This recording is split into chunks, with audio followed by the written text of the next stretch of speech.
Hello friends, good morning. সবাই কেমন আছেন? এখন বাজে সকাল 10টা মতো। তো আমি আজকের ভিডিওটা এখান থেকেই শুরু করছি, এখন থেকে। তো আমাদের এখানে খুব গরম, সকাল 10টা বাজে, 43 ডিগ্রি টেম্পারেচার। টেকা বহুত দায় হয়ে যাচ্ছে, কি করব।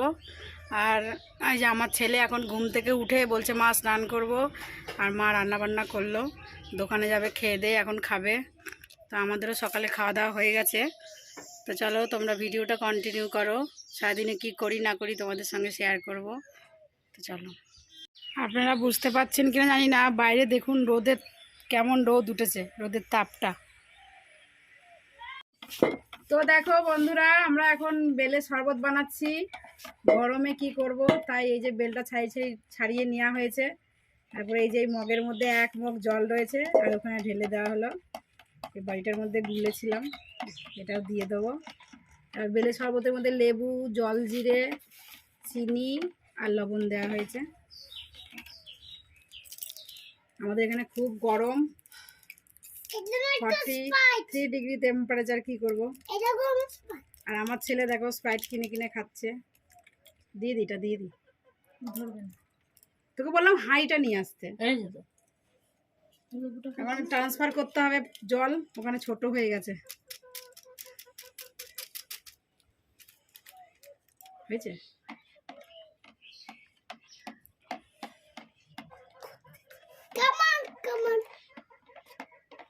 লেবুটা কাটতে হবে তো, ঘন্টু লেবুটা 2 ভাগ করে নিয়ে গেছে। এখানে ঢেলে দে, তাহলে ঘুটনি দিয়ে ঘোটাবো। দেখো 1 মগ বেলের শরবত।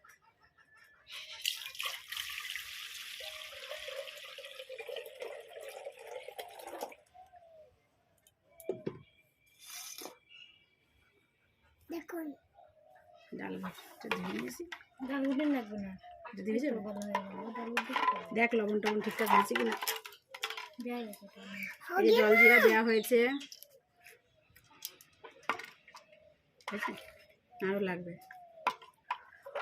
লাগবে না চামচটা।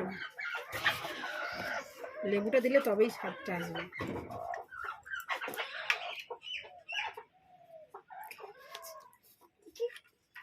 আমার লেবুটা পড়েনি তো, তাই তেমন একটা টেস্ট আসেনি।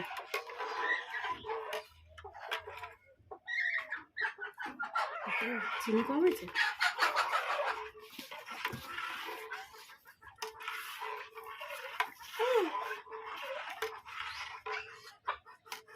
ঘন্টু ঘন্টু বলে একজন আছে, ওকে দিয়ে পাঠিয়েছি লেবু কাটার জন্য।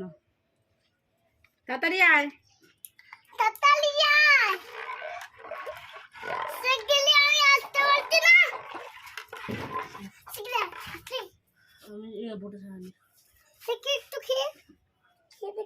বোটা না ছাড়ালে ওটা লেবু পড়বে।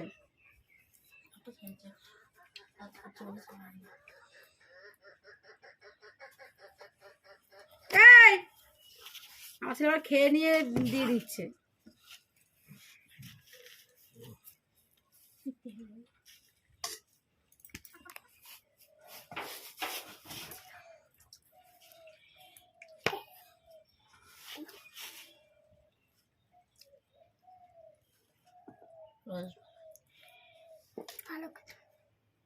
ওগুলো ওখানে না ফেলে এটার মধ্যে দিয়ে দিবল, গন্ধ হবে।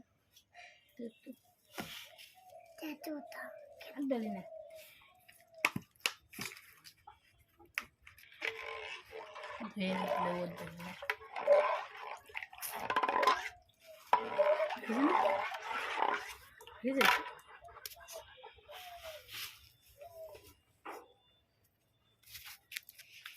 জলটা ঠিক ঠান্ডা নয় তো, ঠিক খেয়ে বসাচ্ছে। ঠিক আছে, চলো আমাদের বেলের শরবত রেডি হয়ে গেছে, তোমাদের দেখাই চলো। তো দেখো শরবত বানানো হয়ে গেছে, এবার আমরা সবাই খাবো। আর এই যে এরা সব বসে রয়েছে, এই যে একজন, এই যে একজন, এই একজন শরবত খাওয়ার জন্য বসে রয়েছে। তো চলো আমরা খেয়ে নিই। দেখো বাবা বাজার থেকে কি এনেছে, একটা লাউ, আর হচ্ছে কি এখানে দুটো আম, ঝিঙে, উচ্ছে, আমাদের এখানে সবজি আড়ত আছে, সেখান থেকে বাজারটা করে নিয়ে এসছে। এই দেখো সব টাটকা পাওয়া যায়। তো দেখো আমি স্নান টান করা হয়ে গেছে আমার, পরে ভাতও খেয়ে নিলাম। আর আমার ছেলে বাড়িতে খায়নি, পাশের বাড়িতে ওদের বাড়িতে খেয়েছে। ও সারাদিন এদিক ওদিক করেই খায়, বাড়িতে ঠিক মতন খাবেই না। তো আমি এখন এসে আমাদের এখানে আম গাছ তলাটাই বসলাম, এই যে আম গাছ, কারণ ওদিকে তো খুব গরম, আমাদের আম গাছতলার নিচে ঠান্ডা আছে গাছের ছাওয়ায়, তো ওখানে এসে বসেছি। তো বাবাও এসছে, বাবাকেও খেতে দিলাম। তো এরপরে বাবা যাবে, তারপরে মা আসবে আর কি। তো চলো দেখি একটু ঘুমাবো, ঘুম পাচ্ছে, আর গরমে ঘুমাতেও পাচ্ছি না ঠিক মতো, এই আর কিছু। চলো পরে দেখা হচ্ছে আবার।